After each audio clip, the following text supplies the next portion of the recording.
সাত ধরনের নারী হিসাব ছাড়াই জাহান্নামে যাবে। নাউযুবিল্লাহি মিন যালিক। মা বোনদের পায়ে হাত রেখে আমি বলি, মা, কি এমন বদ অভ্যাস আপনার ভিতরে থাকলে, কি এমন জঘন্যতম খারাপ খাসলিয়ত আপনার ভিতরে থাকলে আপনি হিসাব ছাড়াই আপনি জাহান্নামে যাবেন। আল্লাহ আপনার কাছ থেকে কোনো হিসাব নেবেন না, আল্লাহ আপনাকে কোনো প্রশ্নের সম্মুখীন করবেন না। আল্লাহ বলবেন কি যে তার কোনো হিসাব নেই, তাকে বিনা হিসাবে জাহান্নামী বানায়া দাও। নাউযুবিল্লাহি মিন যালিক। মা, জাহান্নামের আগুন বরদাস্ত করার মতো ক্ষমতা পৃথিবীর কোনো মানুষকে আমার আল্লাহ দেন নাই। জাহান্নামের আগুনটা এতটাই কঠিন হবে, এতটাই জটিল হবে, এই জাহান্নামের আগুন সহ্য করার মতো ক্ষমতা কাহারও নাই। এই জাহান্নামের আগুনটা কেমন হবে আপনি জানেন? এটা দুনিয়ার কোনো আগুনের মতন হবে না রে বাবা, দুনিয়ার কোন আগুনের মতো হবে না। জাহান্নামের আগুনের কালার হবে একেবারে কালো, ব্ল্যাক কালার। জাহান্নামীদেরকে আল্লাহ পাক এইরকম উত্তপ্ত জাহান্নামের আগুন দিয়ে তাকে সাইকার করা হবে, তার জীবনটাকে একেবারে শেষ করা হবে। লা ইয়ামুতু ফিহা ওয়ালা ইয়াহইয়া। সেখানে আপনি মরবেনও না, সেখানে আপনি বাঁচবেনও না, তিলে তিলে আপনাকে আঘাত করা হবে। তো মা, আমি আপনাকে বলছি, এই সাত ধরনের নারী হিসাব ছাড়াই জাহান্নামে যাবে। নাউযুবিল্লাহি মিন যালিক। এই সাতটি বদ অভ্যাস যদি মা আপনার ভিতরে থাকে, আপনি আজকের থেকে সেইগুলাকে পরিহার করুন, আজকের থেকে সেইগুলাকে একেবারে বরবাদ করে ফেলেন। তা না হলে নামাজ পড়েও আপনি জাহান্নামী হবেন, যদি আপনার ভিতরে এই সাতটি বদ অভ্যাস যদি আপনার ভিতরে থাকে। অনেক নারী আছে, আহা, 5 ওয়াক্ত নামাজ তার ঠিক আছে, সব কিছু তার ঠিক আছে, এই সাতটি অভ্যাসের ভিতর যেই কোনো একটা অভ্যাস, যেই কোনো একটা অভ্যাস, সাতটি অভ্যাসের ভিতর যেই কোনো একটা অভ্যাস যদি আপনার ভিতরে থাকে, আপনি নামাজ পড়লে কোনো ফায়দা হবে না, আপনি রোজা রাখলেও কোনো লাভ হবে না, আপনি কোরআন তেলাওয়াত, দান, সদকা করার পরেও আপনি জাহান্নামী হবেন, জাহান্নামী হবেন, জাহান্নামী হবেন, কেউ আপনাকে ফিরাতে পারবে না। তাহলে আমার মা বোনেরা, দিনের কান লাগে আপনি কথাগুলো শোনেন। বিশ্বনবী মুহাম্মদুর রাসূলুল্লাহ সাল্লাল্লাহু আলাইহি ওয়াসাল্লাম বলেছেন, মা বোনেরা, যদি কোনো নারীর ভিতরে এই 7টি বদ অভ্যাস যদি থাকে, 7টি বদ অভ্যাসের ভিতরে যেই কোনো একটা অভ্যাস থাকলে হবে, যেই কোনো একটা বদ খাইসিয়ত যদি তার ভিতরে থাকে, তাহলে আল্লাহ পাক রব্বুল আলামিন তার কাছ থেকে কোনো হিসাব নেবেন না। আমার আল্লাহ তাকে বিনা হিসাবে জাহান্নামী বানায়া দিবেন, তাকে জাহান্নামের প্যাসেঞ্জার বানায়া দেওয়া হবে, কোনো হিসাব নেবেন না। তাহলে আমরা কি এমন 7টি বদ অভ্যাস, এই 7টি বদ অভ্যাস নিয়ে আজকে আলোচনা করা হবে। এই আমার মা, আমিও কিন্তু একজন সন্তান, আমি আপনাদের পেটের সন্তান, আমারও মা আছে, আমারও স্ত্রী আছে, আমারও বোন আছে, আমারও মেয়ে আছে। মারে, আমি আপনাদের কোনো শত্রু না, আমি আপনাদের কোনো দুশমন না, আপনারা যাতে করে আল্লাহর জান্নাতের মেহমান হতে পারেন। মারে, আপনার ভিতরে যদি এইরকম খারাপ পদব্বার যদি থাকে, তাহলে আজকে থেকেই প্রমিস করেন এইগুলাকে পরিহার করে সুন্দরভাবে ইবাদত করেন, আমার আল্লাহ আপনার ইবাদতগুলাকে কবুল করে নেবেন। এইগুলাকে পরিহার করেন। তাহলে 1 নাম্বার হচ্ছে, যেই নারী তার নিজের সৌন্দর্য প্রকাশ করে বেড়ায়। মনে করেন আপনি আপনার সৌন্দর্য দেখার একমাত্র মালিক হচ্ছেন আপনার স্বামী। একজন নারী যতই সাজসজ্জা করুক, যতই সৌন্দর্যের বহিঃপ্রকাশ ঘটাক, এটা স্বামীর জন্য হবে। আপনি যদি আপনার সৌন্দর্যটা স্বামীকে বেশি দেখান, তাহলে এটা সওয়াব হবে, আমল নামা আল্লাহ পাক সওয়াব লিপিবদ্ধ করবেন। কারণ স্বামীকে সৌন্দর্য দেখানোর একান্ত অধিকার হচ্ছে আপনার। স্বামী স্ত্রীর মাঝে মহাব্বত যত গভীর হবে, তত বেশি আপনাদের আমল নামায় সওয়াব আমার আল্লাহ লিপিবদ্ধ করে দিবেন। আপনার সৌন্দর্য দেখার একমাত্র, শুধুমাত্র, কেবলমাত্র হালাল উপায়ের মালিক হচ্ছেন আপনার স্বামী। এই আমার মা বোনেরা, শোনো, আপনি যদি আপনার স্বামীর জন্য সাজসজ্জা করেন, এটা সওয়াব হবে। কিন্তু আমাদের মা বোনেরা না, এমনটা কখনো করে না। স্বামীর জন্য তারা সাজসজ্জা করে না। তারা যখন ঘর থেকে যখন বের হয়, অনেক নারীদেরকে আপনি দেখবেন ঘরের ভিতরে থাকলে ছিঁড়া জামা, পচা জামা, দুর্গন্ধময় জামা পরে, এমনকি চেহারার মাঝে একটু ক্রিম পর্যন্ত দিতে চাই না, কিন্তু ঘর থেকে যখন বের হতে চাই দেখবেন 1-1.5 ঘন্টা ধরে সাজসজ্জাও তার শেষ হই না। ঘর থেকে বের হয়ে বাজারে যাবে, 1-1.5 ঘন্টা ধরে তার সাজসজ্জাই শেষ হই না।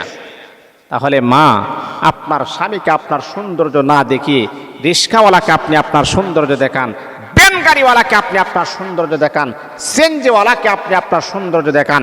এটার জন্যে আল্লাহ পাকের কাঠগড়ায় আপনাকে আসামি হতে হবে, আপনি জাহান্নামী হবেন। আমার আল্লাহ আপনাকে জান্নাতি বলে ঘোষণা করবেন না, বিনা হিসাবে আপনি জাহান্নামী হয়ে যাবেন। তাহলে যেই নারী নিজের সৌন্দর্য প্রকাশ করে বেড়ায় রাস্তাঘাটে, অনেক নারী আছে আল্লাহর কাছে অভিযোগ করবে, আল্লাহ হাসরের মাঠে আল্লাহর কাছে বলবে, আল্লাহ এত জিনাহের গুনাহ আমার আমল নামায়, আমি তো কোনোদিন জিনা করি নাই। আল্লাহ এত জিনাহের গুনাহ আমার আমল নামায়, কোনোদিন আমার স্বামী ছাড়া আমাকে কেউ স্পর্শ করে নাই, তাহলে আমার আমল নামায় এত জিনাহের গুনাহ কেন, কি কারণে? আল্লাহ পাক রব্বুল আলামিন বলবে, বান্দি হ্যাঁ তোমার কথা ঠিক আছে।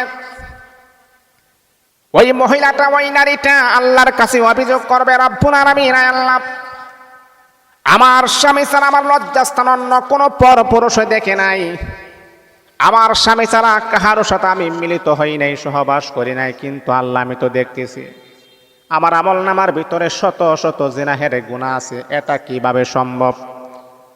আমার আল্লাহ তখন বলবে, মা হ্যাঁ মহিলা নারী, হ্যাঁ হ্যাঁ তোমার কথা ঠিক আছে, তুমি তোমার স্বামী ছাড়া কাহারও সাথে তুমি জানা করো নাই, মিলামিশা করো নাই, সহবাস করো নাই, কিন্তু তুমি জানো নি তুমি যে তোমার সৌন্দর্য প্রকাশ করে ঘর থেকে যে বের হয়েছো, তোমার দিকে যে সমস্ত যুবকেরা খারাপ নজরে তাকিয়েছেন, জিনাহের নজরে তাকিয়েছেন, প্রত্যেকটা জিনাহের গুনাহ তোমার আমল নামায় লিপিবদ্ধ করা হয়েছে। ওই সমস্ত জিনাহের গুনাহ আজকে তুমি ব্ল্যাকবোর্ডের ভিতরে দেখতে আসো। এই জন্য মা, জাহান্নামের আগুন থেকে যদি বাঁচতে চান তাহলে অবশ্যই পর্দা মেনটেন করে জীবনটাকে পরিচালনা করতে হবে। তোমাকে পর্দা করতে হবে, মাথার চুলের গোড়া থেকে নিয়ে পায়ের পাতা পর্যন্ত আপনাকে পর্দা মেনটেন করে চলতে হবে। জান্নাত কি এতটাই সোজা যে নানার বাড়ি কলা গাছ পেকে রয়েছে আপনি কি পেরে ফেলবেন? না না, এত সোজা জান্নাত নয়। এই যে ইসলামের পুঙ্খানু বিধানটা সুন্দর করে মানতে হবে, আল্লাহর কাছে জান্নাত কামনা করতে হবে। তাহলে 1 নাম্বার হচ্ছে নিজের সৌন্দর্য, যে সমস্ত নারী পুরুষেরা পর্দা মেনটেন করে চলে না তারা বিনা হিসাবে জাহান্নামী হয়ে যাবে। 2 নাম্বার হলো যে নারী গীবত করে। আহা, নারীদের ভিতরে স্বভাবটা সবচাইতে বেশি, গীবতের স্বভাবটা সবচাইতে বেশি, প্রবণতা আছে। নারীরা দেখবেন আপনি 2-3 জন মহিলা যদি একসাথে বসে তখন দেখবেন দুনিয়ার আলোচনা শুরু হয়ে যায়। এমন আলোচনা নিজের স্বামীর নামে, নিজের সন্তানের নামে গীবত করা পর্যন্ত ছাড়ে না। চিন্তা করছেন? আচ্ছা বলেন তো, আপনি যদি আপনার বান্ধবীদের সামনে, এদের সামনে যদি আপনি আপনার স্বামীর মান সম্মানে আঘাত করেন তাহলে কি আপনি বড় হয়ে গেছেন? আরে আপনার স্বামীকে ছোট করা মানে আপনি নিজেই ছোট হয়ে গেছেন। আপনার স্বামীকে আপনি যদি মান সম্মান হানি করা মানে নিজেই মান সম্মান হারিয়েছেন। কিন্তু আমার রাসূল বলেছেন, পৃথিবীতে এমন কিছু নারী আছে স্বামী তার সাথে ব্যবহার ভালো করে না, কিন্তু ওই নারীটা যখন বান্ধবীদের সাথে কথা বলে, বান্ধবীরা যখন জিজ্ঞাসা করে যে তোমার স্বামী কেমন, ওই নারীটা তখন বলে আমার স্বামীর মতো এত সুন্দর স্বামী আর হতেই পারে না। তাহলে এটাই হচ্ছে ভদ্র নারী। কিন্তু মা বোনেদের ভিতরে এই খাইসিয়তটা বেশি, গীবতের পরে নিন্দার স্বভাবটা বেশি। মা, গীবত করে অন্যের গুনাহ আপনার মাথার মাঝে আনবেন না। রাসূল আকরাম সাল্লাল্লাহু আলাইহি ওয়াসাল্লাম বলেন, জাহান্নামী নারীদের ভিতরে 6-7 প্রকার নারী জাহান্নামে।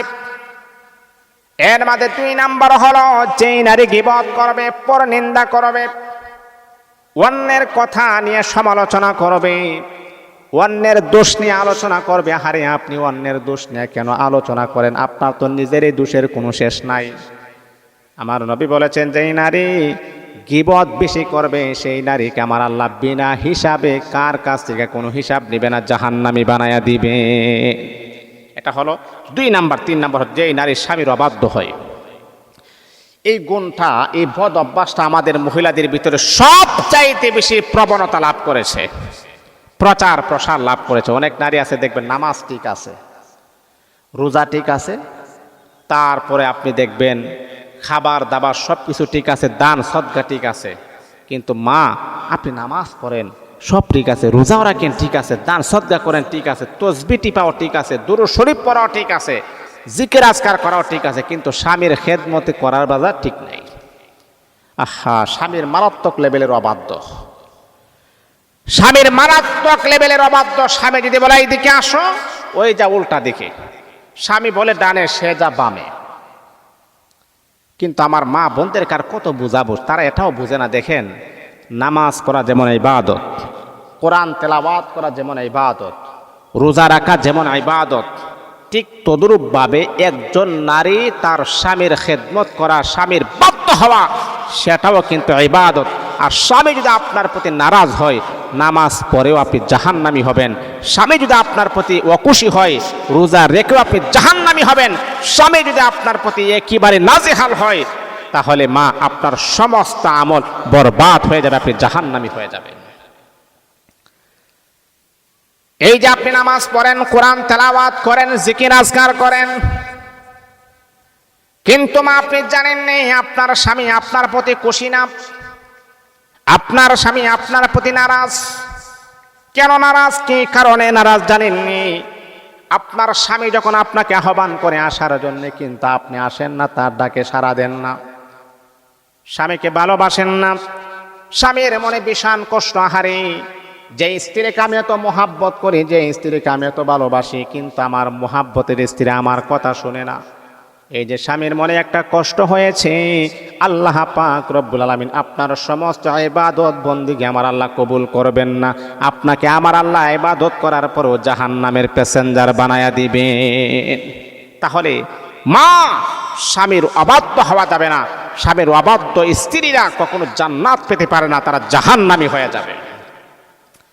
এক হাদিসের ভিতরে আসছে, আল্লাহ ছাড়া পৃথিবীতে কাউকে সেজদা করার কোনো বিধান নাই। আমরা সেজদা করি আল্লাহ পাক রব্বুল আলামিনকে, করি না? আল্লাহকে আমরা সেজদা করি। আল্লাহ ছাড়া সেজদা করার কোনো বিধান আমার আল্লাহ কাউকে দেন নাই। কিন্তু হ্যাঁ, যদি সেজদার বিধান যদি আল্লাহ ছাড়া কাউকে দিত, তাহলে প্রত্যেকটা নারীকে বলতেন, প্রত্যেকটা স্ত্রীকে বলতেন, তুমি তোমার স্বামীকে, তুমি তোমার স্বামীর কদমে তুমি সেজদা করো।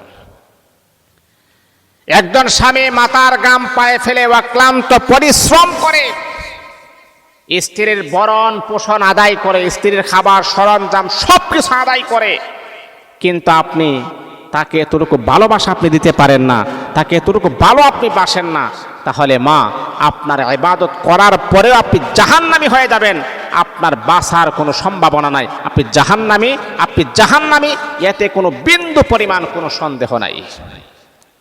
তাহলে এটা হলো 3 নাম্বার। 4 নাম্বার হচ্ছে যে নারী জাদুর শরণাপন্ন হয়, জাদুর শরণাপন্ন। মনে করেন কি জানেন, জাদুর শরণাপন্ন বলতে আমরা অনেক সময় আছি কি জানেন, যে জাদু, ব্ল্যাক ম্যাজিক, তাবিজের শরণাপন্ন বলতে এই তাবিজই আমাকে বালা করবে, এরকম আছে না, মানে জাদুর শরণাপন্ন। তারপরে হচ্ছে অনেক রাশি আছে, যে রাশিদের গণে রাশির শরণাপন্ন। অনেক নারী আছে এমন যে রাশি মনে হয় আমার ভাগ্য চেঞ্জ করে দিবে, এই তাবিজ মনে হয় আমার ভাগ্যটা পরিবর্তন করে দিবে। তা নয়, তাবিজ কখনো কোনো মানুষের ভাগ্য পরিবর্তন করতে পারে না। আপনি জানেন, আল্লাহর উপর আস্থা রাখতে হবে, আল্লাহর উপর ভরসা করতে হবে, তারপরে সেটাকে আপনি উসিলা হিসাবে ব্যবহার করতে পারেন, উসিলা হিসাবে সেটাকে আপনি ব্যবহার করতে পারেন। কিন্তু একেবারেই যে তার সাথে আপনি একেবারেই যে ঘনিষ্ঠ হয়ে যাবেন, সেটা কিন্তু আমার আল্লাহ কখনো পছন্দ করেন না।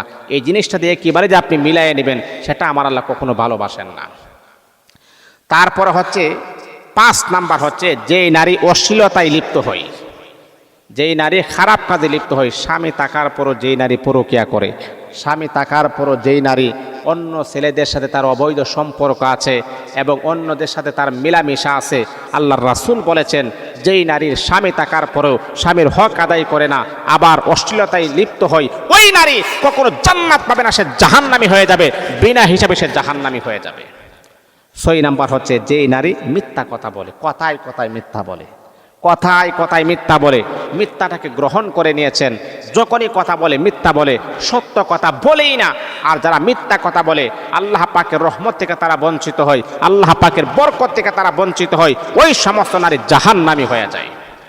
7 নাম্বার হলো যেই নারী নামাজ পরিত্যাগ করে, নামাজ পড়ে না, নামাজ পড়ে না, স্বামী বলার পরও নামাজ পড়ে না, যেই নারী আল্লাহর বিধান পালন করে না, সেই নারী বিনা হিসাবে জাহান্নামী হয়ে যাবে। এই জন্য মা, যদি 7 ধরনের বদ অভ্যাস যদি আপনার ভিতরে থাকে, আপনার পায়ে হাত রেখে বলি এইগুলাকে একেবারেই পরিত্যাগ করেন, এইগুলাকে একেবারে কর্তন করে ফেলেন, পরিত্যাগ করে ফেলেন, একেবারে ছেড়ে দেন, তাহলে আপনি জান্নাতি হবেন। আল্লাহ আমাদের সবাই মা বাবাকে, আমার মা বোনদেরকে যেন সুন্দরভাবে